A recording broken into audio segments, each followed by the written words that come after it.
आपको 1909 तक के एक्ट को पूरा समझाया था, क्लियर है।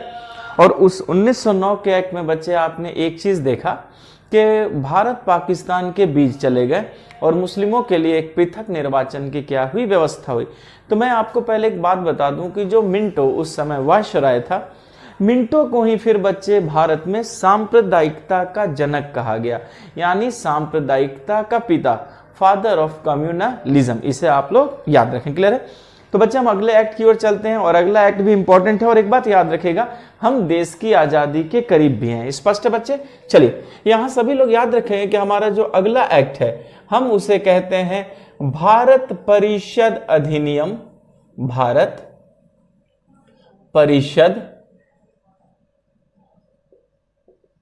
परिषद अधिनियम 1919, क्लियर है बच्चे। सभी लोग बोर्ड पर ध्यान से देखेंगे, हमारा अगला एक्ट है भारत परिषद अधिनियम 1919, क्लियर है बच्चे। मैं आपको एक बात बता दूं कि भारत परिषद अधिनियम का भी एक दूसरा नाम है। जरा समझते हैं कि इसका दूसरा नाम क्या है। तो सभी बच्चे याद रखेंगे कि इसे मॉन्टेग्यू, क्या बच्चे, इसे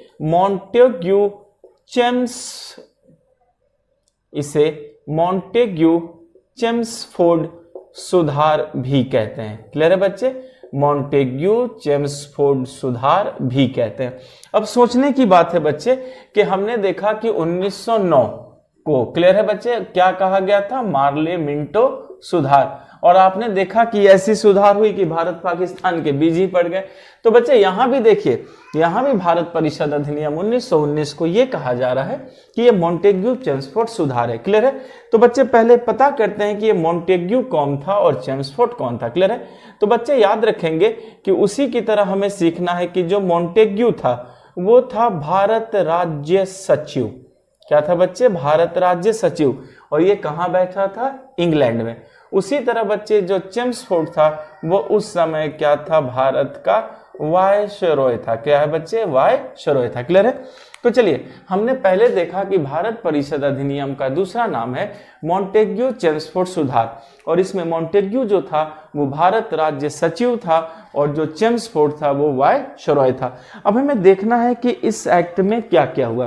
तो बच्चे याद रखिएगा कि इस एक्ट में जो हुआ कि पहली बार, क्लियर है बच्चे, ये सारे इंपॉर्टेंट पॉइंट्स हैं, आप भूलेंगे नहीं। पहली बार केंद्र में, क्लियर है बच्चे, पहली बार केंद्र में द्विसदनीय विधानमंडल की नियुक्ति हुई, क्लियर है बच्चे, द्विसदनीय विधानमंडल बना, क्लियर है।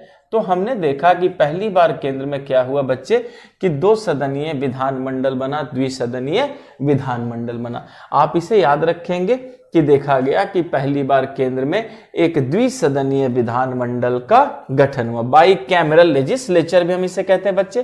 तो याद रखना है कि 1919 के भारत परिषद अधिनियम में ही पहली बार केंद्र में द्विसदनीय क्या हुआ, विधानमंडल बना, क्लियर है। एक को कहा गया था बच्चे राज्य परिषद, क्या कहा गया, एक को राज्य परिषद और दूसरे को कहा गया केंद्रीय विधानसभा, क्लियर है। दूसरे को क्या कहा गया बच्चे, केंद्रीय विधानसभा, स्पष्ट है। तो यहां याद रखेंगे कि हमने देखा कि जब केंद्र में 2 सदन का विधानमंडल बना, एक का नाम राज्य परिषद था और दूसरे का नाम था केंद्रीय विधानसभा, क्लियर है। लेकिन बच्चे जरा सोचिए कि अगर इस तरीके से अब विधानमंडल बन जाए, इसका मतलब है कहीं ना कहीं ब्रिटिश लोगों के काम का बोझ बढ़ रहा था, उनके शासन प्रशासन का दायरा बढ़ रहा था। तो क्या उन्हें और भी ऑफिसर चाहिए, और भी अधिकारी चाहिए जो अच्छे से चीजों को मेंटेन करे। तो याद रखिएगा बच्चे कि इसी एक्ट में क्या हुआ कि पहली बार भारत के लिए एक हाई कमिश्नर का पद बना, क्लियर है। पहली बार भारत के लिए एक हाई कमिश्नर का पद बना। इसे हमें याद रखना है कि पहली बार भारत के लिए क्या बना बच्चे, एक हाई कमिश्नर का पद बना। तो हम ये देखते हैं कि अब भारत में एक हाई कमिश्नर का पद भी बन चुका और आपसे पूछा जाएगा कि पहला हाई कमिश्नर कौन था। तो हमें इस बात को याद रखना है कि जो पहला हाई कमिश्नर था बच्चे उसका नाम था विलियम म्योर, क्लियर है। तो इस बात को याद रखिएगा कि मॉन्टेग्यू चेम्सफोर्ड सुधार में या 1919 के एक्ट में पहली बार भारत के लिए क्या बना, एक हाई कमिश्नर का पद बना। और ये जो हाई कमिश्नर का पद था बच्चे, ये किसे मिला था? तो पहला पद मिला था विलियम म्योर को। स्पष्ट है? अच्छा बच्चे, एक चीज और मैं आपको एक छोटी सी बात बताता हूं, इसको समझने की कोशिश कीजिएगा, और ये पॉइंट बहुत ही ज्यादा इंपॉर्टेंट है। क्लियर है बच्चे? याद रखिए कि अंग्रेजों की खूबी क्या थी कि उन्होंने जैसे जैसे भारत पर कब्जा किया तो बहुत से देसी रजवाड़े भी थे जिनको हम प्रिंसली स्टेट कहते हैं। तो ये देसी राजे और रजवाड़ों पे भी क्या करना चाहते थे? कब्जा करना चाहते थे, चाहे तरीका कुछ भी हो। और मैंने पहले ही बताया था कि इन्होंने अपना तरीका भी क्या बनाया था? फूट डालो और राज करो। तो ये चाहते थे कि देसी राजे रजवाड़ों पर भी क्या कर ले? अधिकार कर ले। तो ये बच्चे किसी न किसी तरीके से उस पर अधिकार कर लेते थे। अब जब ये अधिकार कर लेते थे तो दिखता तो राजा था, पर काम कौन कर रहा था? कर तो अंग्रेज रहे थे। इसका मतलब है कि अंग्रेज उस राजा के राज का, रजवाड़े का क्या करते थे? शोषण करते थे, अपने फायदे के लिए इस्तेमाल करते थे। और चेहरा किसका रखते थे? राजा का, कि चलो भाई यहाँ की ये राजा है, पर काम कौन कर रहा है? अंग्रेज कर रहा है। इसका मतलब है बच्चे कि शासन दो लोग संभालने लगे। एक सामने तो राजा दिख रहा है, लेकिन पीछे से काम कौन कर रहा है? अंग्रेज। तो बच्चे इसे कहा गया था द्वैध शासन प्रणाली। क्या कहा गया था? द्वैध शासन प्रणाली। तो सभी बच्चे याद रखिएगा कि 1919 के एक्ट में ही भारत में द्वैध शासन प्रणाली की क्या हुई? शुरुआत हुई। क्लियर है बच्चे? पहले मैं मिटा दूं इस पॉइंट को, आप सीख चुके हैं। ओके, अब यहां सभी बच्चे याद रखना है कि भारत में किसकी शुरुआत हो गई? द्वैध शासन प्रणाली की शुरुआत हो गई। क्लियर है बच्चे? यहां देखिए, याद रखना है कि मैंने फिर क्या पॉइंट बनाया आपको कि भारत में द्वैध शासन प्रणाली की शुरुआत हुई। क्लियर है? तो अब ये देखिए, भारत में द्वैध शासन प्रणाली की भी क्या हो गई? शुरुआत हो गई। लेकिन बच्चे प्रश्न है कहां? इस बात को याद रखिएगा। तो सभी लोग, मैं आपको स्पेशलाइज कर दे रहा हूं प्रांतों में। आप भूलेंगे नहीं बच्चे, ये जो द्वैध शासन की प्रणाली कहां लगी थी? प्रांतों में। ये सबसे इंपॉर्टेंट बात है। क्लियर है? तो द्वैध शासन प्रणाली की क्या हो गई बच्चे? शुरुआत हुई। स्पष्ट है? तो आप सभी बच्चे याद रखिएगा कि भारत के प्रांतों में, किसमें बच्चे? प्रांतों में द्वैध शासन प्रणाली की शुरुआत हो गई। कहने को राजा थे, पर लूट कौन रहे थे? ये अंग्रेज रहे थे। तो हमें इस बात को याद रखना है। मैं फिर से फोकस कर रहा हूं बच्चे कि भारत के प्रांतों में द्वैध शासन प्रणाली की शुरुआत हुई। क्लियर है? अच्छा, इस एक्ट में एक और इंपॉर्टेंट बात हुई बच्चे, पहली बार महिलाओं को, पहली बार याद रखिएगा सभी बच्चे कि पहली बार महिलाओं को मत देने का अधिकार मिला। किसका अधिकार मिला बच्चे? मत देने का अधिकार मिला। इस बात को याद रखिएगा कि 1919 के एक्ट में ही पहली बार भारत में किसको मत देने का अधिकार मिला बच्चे? तो महिलाओं को मत देने का अधिकार मिला। तो देख सकते हैं कि भारत में द्वैध शासन प्रणाली की भी शुरुआत हुई है और पहली बार महिलाओं को क्या हुआ? एक मत देने का अधिकार भी मिला। फिर बच्चे याद रखिएगा कि भारत में अब एक लोक सेवा आयोग की भी क्या हुई बच्चे? नियुक्ति हुई। तो इसी एक्ट में देखा गया कि लोक सेवा आयोग की भी क्या हुई बच्चे? नियुक्ति हुई। आप जिसे सिविल सर्विस कहते हैं, जैसे आज यूपीएससी है बच्चे या स्टेट पीसीएस है, तो याद रखना है कि लोक सेवा आयोग की भी क्या हुई? नियुक्ति हुई। और इसी एक्ट में एक और चीज याद रखिएगा बच्चे कि नियंत्रक महालेखा परीक्षक की भी व्यवस्था हुई। नियंत्रक महालेखा परीक्षक की भी नियुक्ति की क्या हुई बच्चे? व्यवस्था हुई। क्लियर है? इस बात को हमें याद रखना है कि व्यवस्था हुई। स्पष्ट है? तो आप सभी बच्चे याद रखेंगे कि एक लोक सेवा आयोग की भी नियुक्ति हुई और यह भी देखा गया कि भारत में पहली बार एक नियंत्रक महालेखा परीक्षक की भी क्या हुई? व्यवस्था हुई।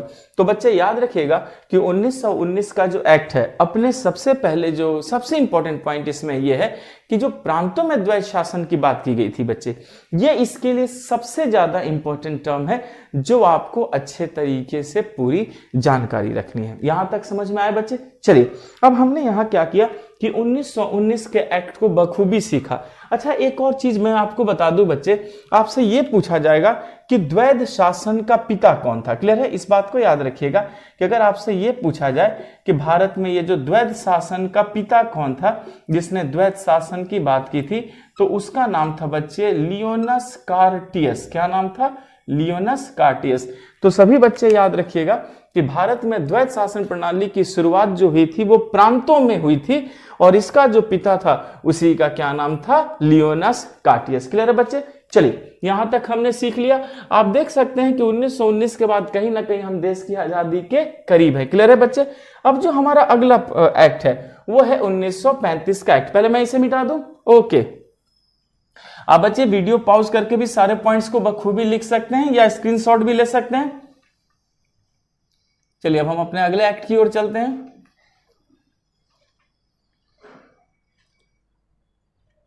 बच्चे जो हमारा अगला एक्ट है हम उसे कहते हैं भारत सरकार अधिनियम। भारत सरकार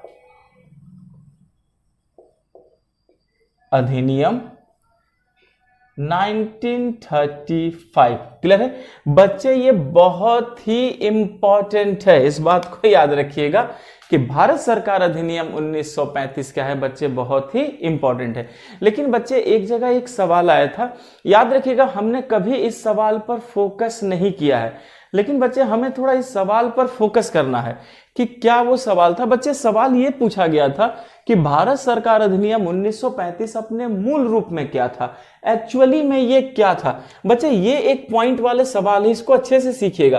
तो इस बात को याद रखना है कि भारत सरकार अधिनियम जो था बच्चे वो मूल रूप से एक कानून था। क्लियर है बच्चे? इसे याद रखिएगा कि ये मूल रूप से क्या था बच्चे, एक कानून था और इस कानून में 321 अनुच्छेद थे।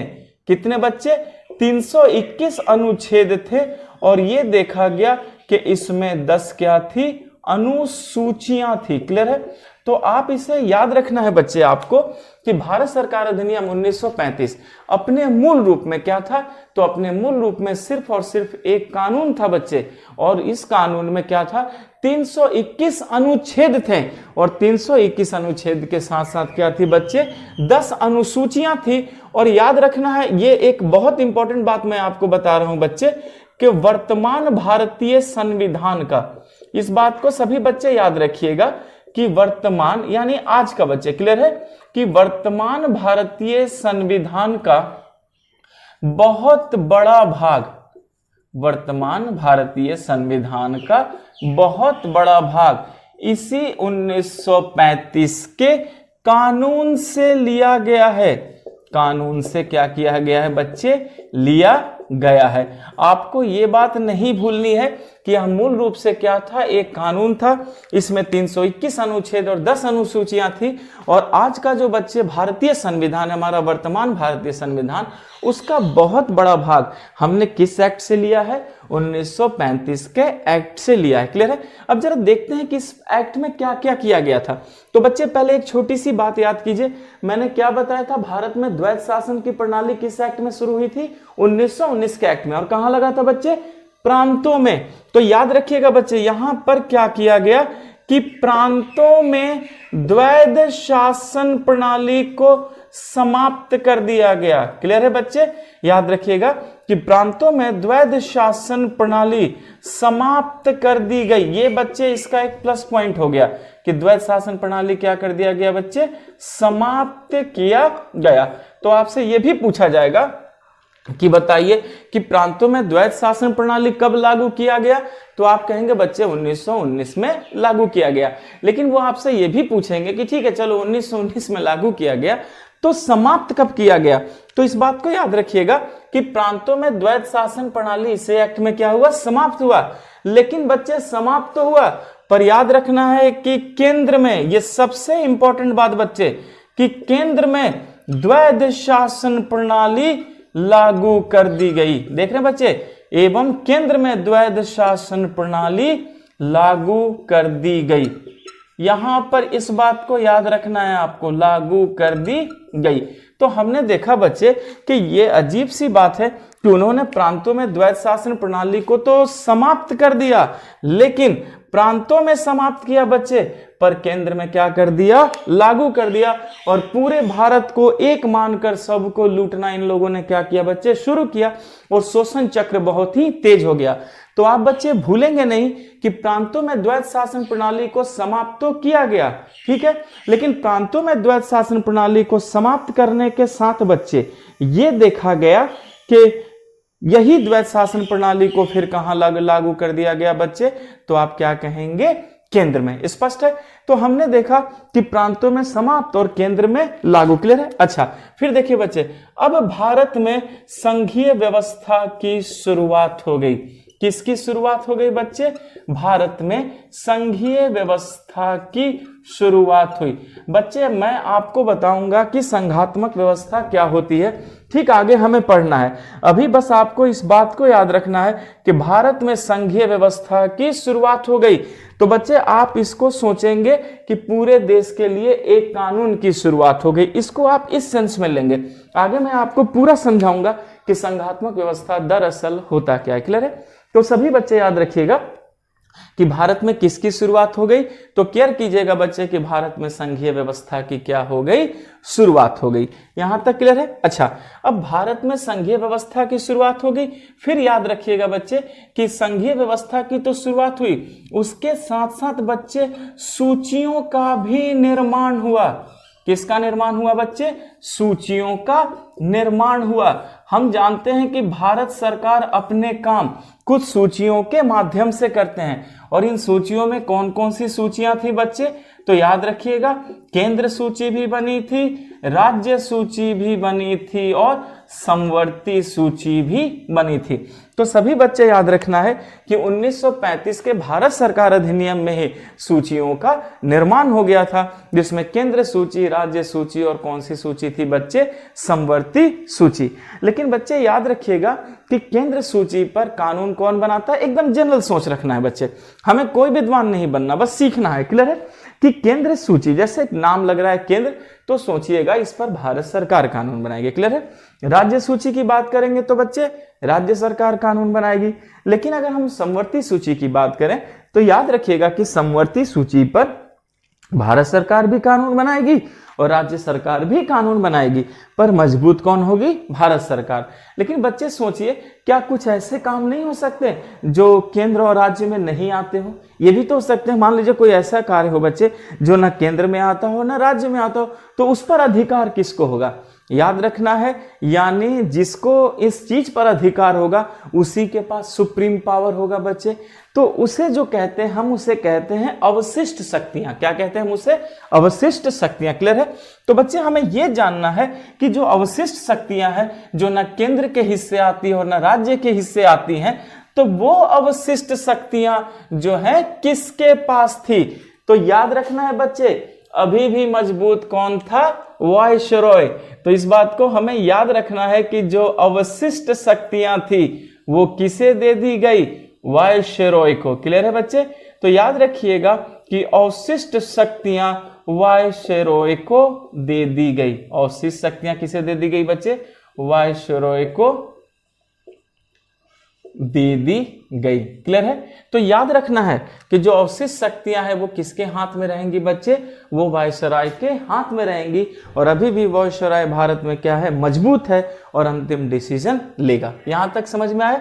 अच्छा, फिर याद रखना है बच्चे कि इसी एक्ट में फिर भारत में संघीय न्यायालय की स्थापना होगी। अब किसकी स्थापना होने लगी बच्चे, संघीय न्यायालय की प्रावधान हुआ, इसका क्या हुआ, स्थापना हुआ।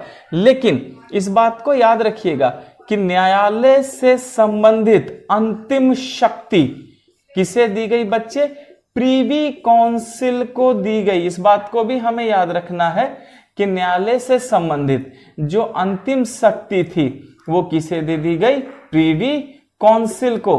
और ये प्रीवी काउंसिल कहां था बच्चे, लंदन में। क्लियर है।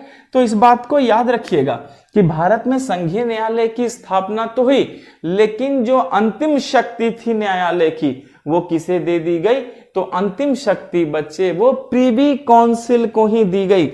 और प्रीवी काउंसिल कहां थी बच्चे, लंदन में। क्लियर है। अच्छा, फिर याद रखेंगे कि भारत में ब्रिटिश संसद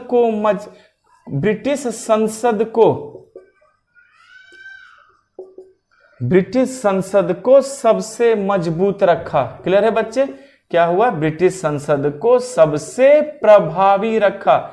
इसका मतलब है कि भारत के ऊपर जो भी नियम कानून होंगे उस पर कौन प्रभावी हो जाएगा, तो याद रखिएगा बच्चे कि वो प्रभावी कौन होगा, तो क्या कहेंगे हम, ब्रिटिश संसद। यानी भारत से संबंधित जितनी बात है उसकी अंतिम शक्ति अभी भी किसे दे दी गई बच्चे, वो ब्रिटिश संसद को दे दी गई। जो ब्रिटिश संसद चाहेगी वही काम होगा। यहां क्लियर है। अच्छा, फिर याद रखना है बच्चे कि जो भारत परिषद का गठन हुआ था, आपको याद होगा कि मैंने कहा था कि भारत परिषद का गठन हुआ था 1858 के एक्ट में।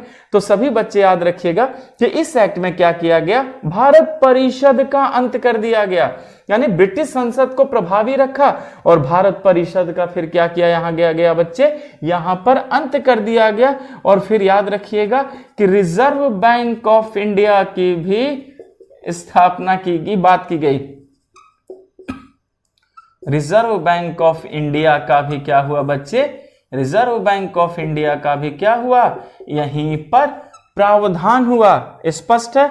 अच्छा, फिर याद रखिएगा बच्चे कि जो संविधान में प्रस्तावना है वो प्रस्तावना इसमें नहीं थी। इसका मतलब हो गया कि 1935 के एक्ट में जो आज प्रस्तावना है वो भी प्रस्तावना इसमें नहीं थी। फिर इसमें रिजर्व बैंक ऑफ इंडिया की बात की गई। और फिर याद रखेंगे बच्चे कि मताधिकार का भी विस्तार किया गया।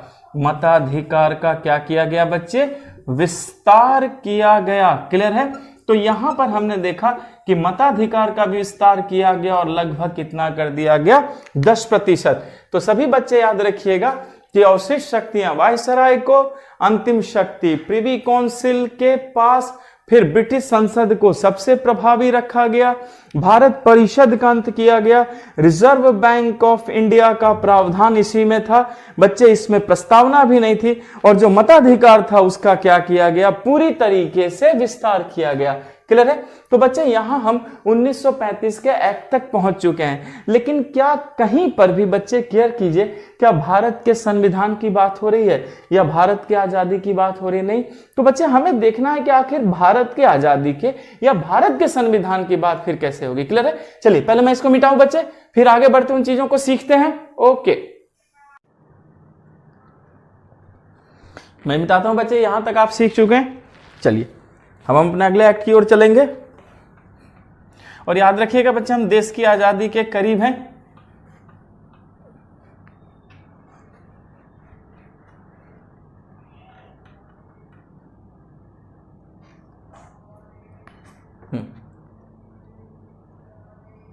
हमारा अगला एक्ट है बच्चे भारतीय स्वतंत्रता अधिनियम 1947। क्लियर है। ये देखिए, भारतीय स्वतंत्रता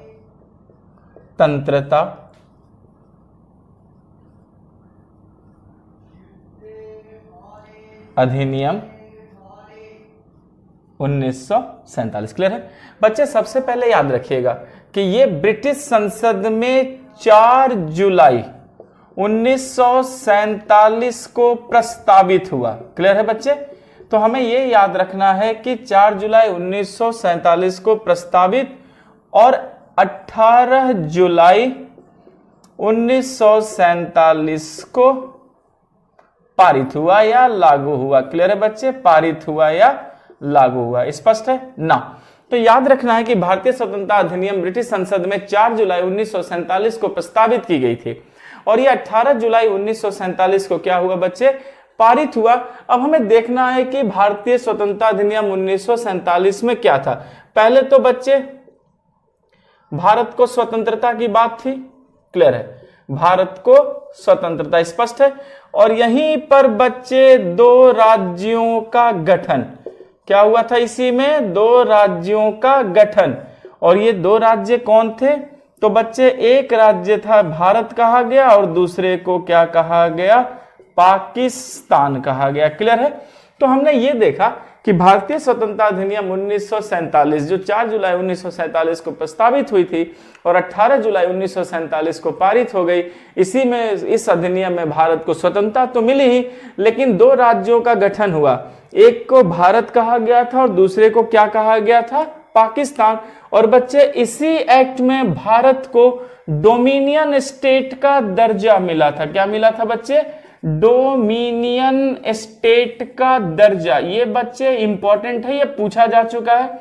भारत को डोमिनियन स्टेट का दर्जा मिला था, जिसमें यह कहा गया था बच्चे कि जब तक भारत अपनी सरकार नहीं बना लेता तब तक संविधान, अंग्रेज जो है वो क्या करेंगे, भारत की सरकार को चलाने में उनकी मदद करेंगे।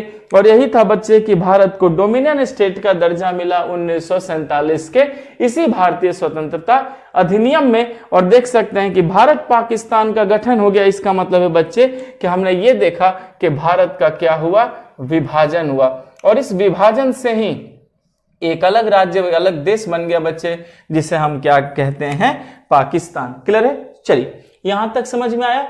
लेकिन अभी भी बच्चे भारत के संविधान की बात नहीं है, जबकि चैप्टर का नाम है भारत का संवैधानिक विकास, लेकिन भारत के संविधान की तो बात है ही नहीं। चलिए बच्चे हम आगे बढ़ते हैं और हमारा अगला जो है अंतिम है बच्चे, वो उसे अच्छे से सीखिएगा। क्लियर है? हमारा अगला है बच्चे, उसका नाम है कैबिनेट मिशन 1946। क्लियर है? Cabinet mission 1946। क्लियर है? सभी बच्चे याद रखिएगा कि क्वेश्चन है कि कैबिनेट मिशन भारत में कब आई थी, तो हम क्या कहेंगे कि कैबिनेट मिशन भारत में आई थी 1946 में, 1946 में। अब बच्चे इस कैबिनेट मिशन में क्या हुआ था, तो याद रखिएगा कि सबसे पहले क्वेश्चन पूछा जाता है कि इस कैबिनेट मिशन का अध्यक्ष कौन था। क्लियर है? तो सभी बच्चे याद रखेंगे कि कैबिनेट मिशन का अध्यक्ष था पैथिक लॉरेंस। कौन था बच्चे? Pethick Lawrence. अच्छा, पैथिक लॉरेंस अध्यक्ष था और इसके साथ दो और सदस्य थे। एक सदस्य का नाम था बच्चे स्टैफर्ड क्रिप्स। क्या नाम था? Stafford Cripps. और दूसरे का नाम था A V. Alexander. A V. Alexander. Clear है? तो याद रखना है कि कैबिनेट मिशन का अध्यक्ष पैथिक लॉरेंस और स्टैफर्ड क्रिप्स और ए.वी. अलेक्जेंडर इसके क्या थे, अन्य सदस्य थे। अब बच्चे सबसे इंपॉर्टेंट पॉइंट जो मैं अभी आपको बताने जा रहा हूं कि कैबिनेट मिशन ने ही क्या कहा था कि भारत के संविधान को बनाने के लिए, भारत के संविधान को बनाने के लिए एक, भारत के संविधान को बनाने के लिए एक संविधान सभा के गठन का प्रावधान। बच्चे ये सबसे इंपॉर्टेंट लाइन है जो आपको याद रखनी है कि आपसे क्वेश्चन पूछा जाएगा कि भारत का संविधान किसने बनाया है, तो क्या कहेंगे बच्चे? संविधान सभा ने। इस बात को सभी लोग याद रखिएगा, क्वेश्चन को ध्यान से सुनिए कि भारत का संविधान किसने बनाया है, तो आप कहेंगे कि संविधान सभा ने बनाया है। और संविधान सभा का प्रावधान किसमें था, तो हम कहेंगे कि कैबिनेट मिशन 1946 में। यानी कैबिनेट मिशन ही जो आई बच्चे, उसने ही कहा कि भारत के संविधान को बनाने के लिए क्या करो, एक संविधान सभा का गठन करो। तो इस बात को नहीं भूलिएगा कि भारत का संविधान संविधान सभा ने बनाया है और संविधान सभा का प्रावधान किसमें था, कैबिनेट मिशन 1946 में। क्लियर है? अच्छा, फिर इस बात को भी हमें याद रखना है बच्चे कि 26 जुलाई 1947 को पाकिस्तान के लिए संविधान सभा बनाई गई। क्लियर है? 26 जुलाई 1947 को पाकिस्तान के लिए संविधान सभा बना दी गई। स्पष्ट है? तो चलिए यहां पाकिस्तान के लिए देखा गया कि 26 जुलाई 1947 को बना दी गई। तो इस फिर हम देखते हैं कि भारत के लिए जो संविधान सभा बनी थी वो 1946 कैबिनेट मिशन ने बना था। क्लियर है? अच्छा, अब याद रखना है बच्चे के जो संविधान सभा के सदस्य थे। क्लियर है? इस बात को याद रखिएगा कि संविधान सभा के सदस्यों का चुनाव हुआ था। क्या हुआ था बच्चे? चुनाव हुआ था। यहां पर जरा ध्यान देंगे, तरीका क्या था? तो सबसे पहले सभी लोग याद रखिएगा कि जो संविधान सभा थे उनके सदस्यों का क्या हुआ था बच्चे? तो संविधान सभा के सदस्यों का चुनाव हुआ था। क्लियर है? अब जो चुनाव हुआ था वो आधार क्या था? तो याद रखेंगे कि आधार जनसंख्या थी। क्लियर है बच्चे? तो हमने देखा कि संविधान सभा के सदस्यों का चुनाव हुआ था, यानी निर्वाचन हुआ था। स्पष्ट है? और निर्वाचन का आधार क्या था बच्चे? तो जनसंख्या थी। और कहा गया था कि एक प्रतिनिधि, क्लियर है बच्चे, एक प्रतिनिधि 10 लाख जनसंख्या पर। इस बात को याद रखना है कि कितने प्रतिनिधि थे? तो हमें याद रखना है कि एक प्रतिनिधि आता 10 लाख के जनसंख्या पर। और याद रखना है बच्चे कि जनसंख्या के 3 वर्ग भी थे। जनसंख्या के कितने वर्ग थे? 3 वर्ग थे। पहले वर्ग को कहा गया सामान्य। पहले वर्ग को क्या कहा गया बच्चे? सामान्य। क्लियर है? ठीक। दूसरे वर्ग को कहा गया मुस्लिम, ठीक, और तीसरे वर्ग को कहा गया सिख। अब सभी बच्चे यहां ध्यान से देखिए कि जनसंख्या के 3 वर्ग बने। पहला वर्ग सामान्य था, दूसरा वर्ग मुस्लिम था और तीसरा वर्ग क्या था बच्चे? सिख था। क्या यहां पर कहीं पर भी हिंदुओं की बात हुई है? तो अंग्रेजों ने जो कान में डाल दिया कि कांग्रेस हिंदुओं की पार्टी है, ये सब गलत बातें थी बच्चे। कांग्रेस कहते रह गए कि वो हिंदुओं की पार्टी नहीं है, वो भारत का प्रतिनिधित्व करती है। और जनसंख्या का जब वर्ग भी बना बच्चे, तो हिंदू नाम का कोई वर्ग नहीं है, देख सकते हैं। यानी हिंदुओं को किस में डाला गया? सामान्य में डाला गया। लेकिन फिर भी बच्चे विभाजन की त्रासदी भारत को, भारत के जनमानस को और भारत के इतिहास को भूतकाल में झेलनी पड़ी।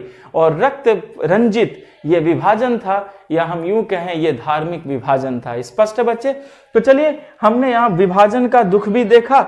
लेकिन अब भारत के संविधान को कौन बनाएगा बच्चे? संविधान सभा। और संविधान सभा के लिए प्रावधान किसने किया? कैबिनेट मिशन ने। तो बच्चे, जब संविधान सभा बनी गई और ये भारत का संविधान बनाएगा, तो हमारा अगला चैप्टर क्या हो गया बच्चे? संविधान सभा। क्लियर है? चलिए, अब हम अपने अगले चैप्टर की ओर चलेंगे और वो चैप्टर क्या है? संविधान सभा। और बच्चे याद रखिए, संविधान सभा से 1 या 2 क्वेश्चन फिक्स हैं, पर जैसे लिखा रहा हूं, जैसे पढ़ा रहा हूं, उसको कवर कीजिएगा बच्चे। आई होप सो एक भी क्वेश्चन मैं क्लास नोट से बाहर नहीं जाने दूंगा। और बेस्ट कॉन्सेप्ट और बेस्ट क्लास नोट्स का मेरा वादा है इस प्लेटफॉर्म से। क्लियर है बच्चे? ओके।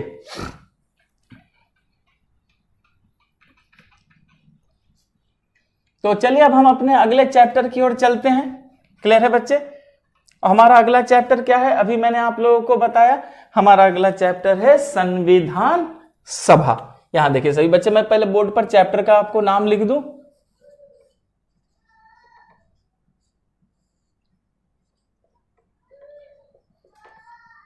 संविधान सभा। क्लियर है? चलिए, अब संविधान सभा, पहले एक बात याद रखिएगा, मैं बार बार बोल रहा हूं कि भारत का संविधान किसने बनाया? क्या कहेंगे? संविधान सभा ने। संविधान सभा का प्रावधान किसमें था? Cabinet mission 1946। तो चलिए बच्चे, जरा संविधान सभा की बात कर दें। याद रखेंगे कि 1922 में गांधी जी ने संविधान की मांग की। स्पष्ट है बच्चे? तो 1922 में गांधी जी ने भी क्या की? संविधान की मांग की। और एक बात याद रखिएगा बच्चे, क्लियर है, कि एक व्यक्ति थे जिनका नाम था M.N. रॉय। स्पष्ट है? तो याद रखिएगा कि 1922 में गांधी जी ने संविधान की मांग की और M.N. रॉय ने समर्थन किया। यानी गांधी जी का समर्थन किसने किया था बच्चे? M.N. रॉय ने। स्पष्ट है? अच्छा, फिर यह भी याद रखना है कि संविधान सभा का विचार, संविधान सभा का विचार, क्लियर है बच्चे? संविधान सभा का विचार सर्वप्रथम 1924 में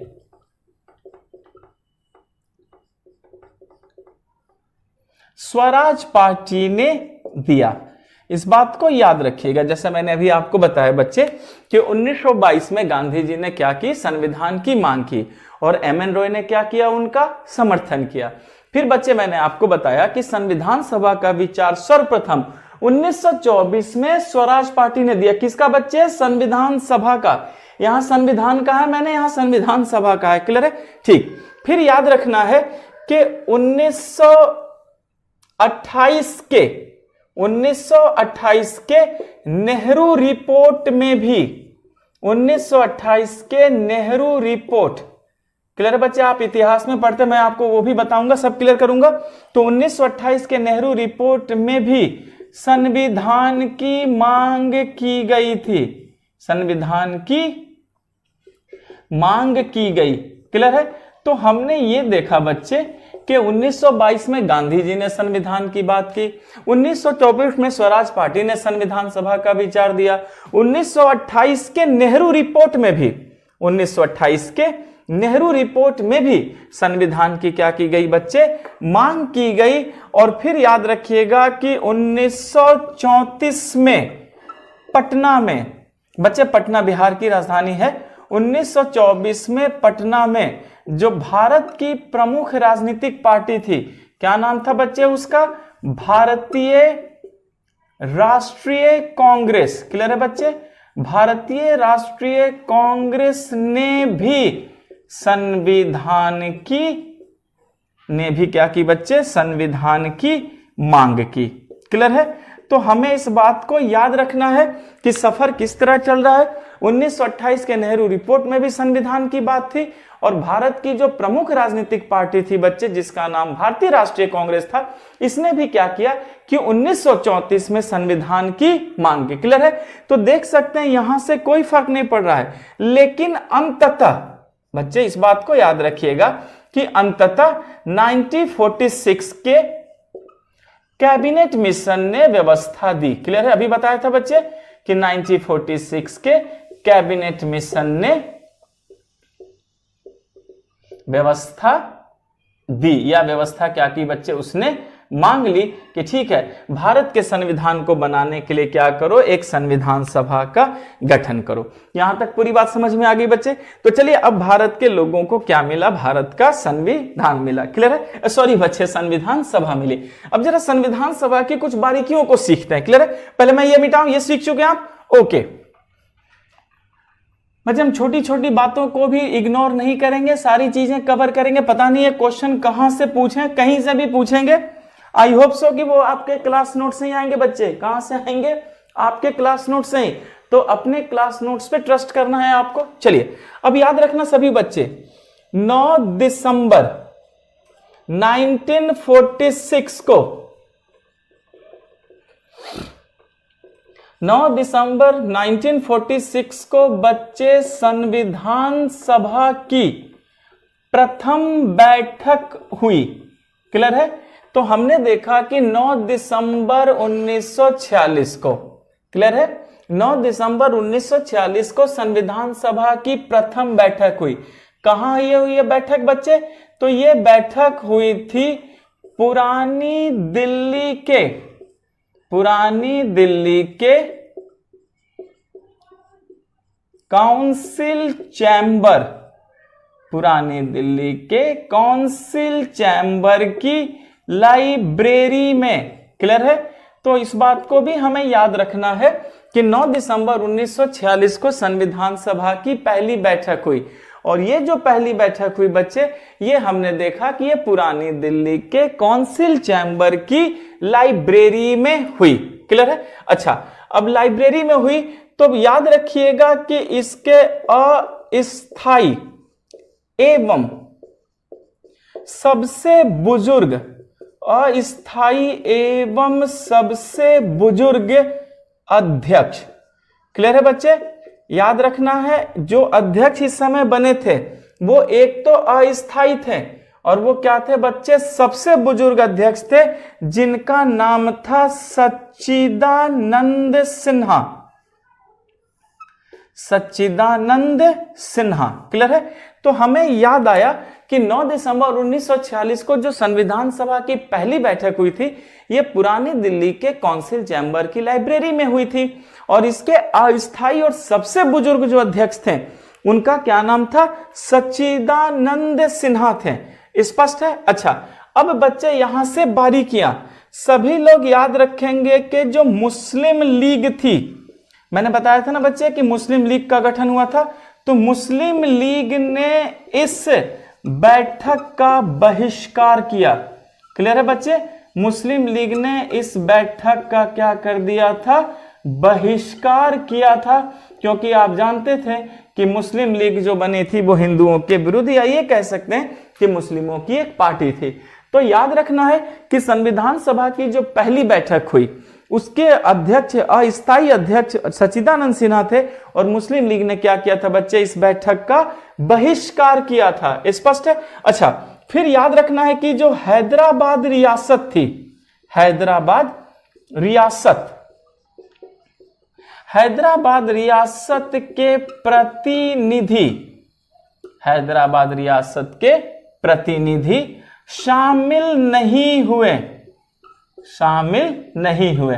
तो आपसे यह भी पूछा जाएगा कि कौन सी रियासत थे जिसके प्रतिनिधि शामिल ही नहीं हुए, तो आप क्या कहेंगे? हैदराबाद। यानी मुस्लिम लीग ने इस बैठक का बहिष्कार किया, लेकिन जो हैदराबाद रियासत के प्रतिनिधि थे वो शामिल ही नहीं हुए। क्लियर है? अच्छा, तो बच्चे ये भी पूछा जाएगा कि किस रियासत के प्रतिनिधि सर्वाधिक थे, तो याद रखिएगा कि मैसूर रियासत के जो प्रतिनिधि थे बच्चे, क्या थे? वो सर्वाधिक इसमें आए थे। और कितने प्रतिनिधि थे? 7। तो हैदराबाद रियासत के कोई भी प्रतिनिधि शामिल नहीं हुए, लेकिन मैसूर एक ऐसी रियासत थी जिसके सबसे ज्यादा प्रतिनिधि आए बच्चे, और कितने प्रतिनिधि थे? 7। क्लियर है? अच्छा, फिर याद रखेंगे कि यह भी पूछा जाएगा कि प्रांतों में सर्वाधिक प्रतिनिधि कहां से आए थे। क्लियर है बच्चे? यानी प्रांतों के सर्वाधिक प्रतिनिधि कहां से आए थे, तो हमें याद रखना है संयुक्त प्रांत से। कहां से बच्चे? संयुक्त प्रांत से। कितने? 55 प्रतिनिधि। तो सर्वाधिक प्रतिनिधि संयुक्त प्रांत से आए थे 55। बच्चे, बहुत लोगों को यह नहीं पता कि संयुक्त प्रांत कहां है, तो याद रखिएगा यूपी में जो लखनऊ है बच्चे, लखनऊ का आसपास का जो सारा क्षेत्र है वो संयुक्त प्रांत कहलाता है। क्लियर है? तो हमने देखा कि प्रांतों में या राज्यों में सर्वाधिक प्रतिनिधि कहां से आए थे बच्चे, तो हम कहेंगे कि वो संयुक्त प्रांत से आए थे, और कितने आए थे? 55 थे। और संयुक्त प्रांत आज के उत्तर प्रदेश का जो लखनऊ है बच्चे, उसके आसपास के क्षेत्रों को ही हम क्या कहते हैं? संयुक्त प्रांत कहते हैं, जो बेटे एक तरह से अवध का बेल्ट है और गोमती नदी का भी क्या है? बेल्ट है। क्लियर है? चलिए पहले मैं इसे मिटा दूं। बेटा आप अच्छे से सीख चुके हैं? ओके। अच्छा, अब आपसे यह भी तो पूछा जाएगा कि चलो ठीक है कि सर्वाधिक प्रतिनिधि जो है कहां से आए थे, तो सर्वाधिक प्रतिनिधि जो है वो आए थे बच्चे संयुक्त प्रांत से। तो यह भी तो पूछेंगे कि सबसे कम प्रतिनिधि कहां से आए थे, तो याद रखिएगा कि प्रथम बैठक में न्यूनतम प्रतिनिधि असम से आए थे। कहां से बच्चे? असम से। और कितने आए थे? 8। क्लियर है? तो इस बात को भी याद रखिएगा कि न्यूनतम प्रतिनिधि असम से आए थे, और वो न्यूनतम प्रतिनिधि की संख्या कितनी थी बच्चे? 8 थी। क्लियर है? अच्छा, फिर याद रखना है कि महिलाएं कितनी थी, ये भी आपसे पूछ देते हैं कि महिलाएं, तो हमें याद रखना है 15 महिलाएं थी। क्लियर है? अच्छा, फिर अनुसूचित जनजाति, अनुसूचित जनजाति जिसको बच्चे आप आदिवासी कहते हैं, या हम उसे एसटी कहते हैं, शेड्यूल ट्राइब। अगर पूछा जाएगा कि एसटी कितने आए थे, तो हम क्या कहेंगे? 33 आए थे। क्लियर है? तो हमने देखा कि न्यूनतम प्रतिनिधि 8 थे जो कि असम से आए थे, महिलाएं कितनी थी बच्चे? 15 थी, और अनुसूचित जनजाति की अगर संख्या पूछती है कि अनुसूचित जनजाति कितने थे, तो हम क्या कहेंगे बच्चे? कि अनुसूचित जनजाति की संख्या 33 थी। तो ये 9 दिसंबर 1946 के बैठक की क्या थी बच्चे? रूपरेखा थी। यहां तक पूरी बात आपको समझ में आई बच्चे? ठीक है, चलिए मैं मिटाता हूं, आगे बढ़े हम इसको। तो यहां तक बच्चे हमने पहले 9 दिसंबर के चीजों को अच्छे से कवर किया। पूरी बात समझ में आ गई बच्चे? तो आज के लिए काफी है। Thank you class.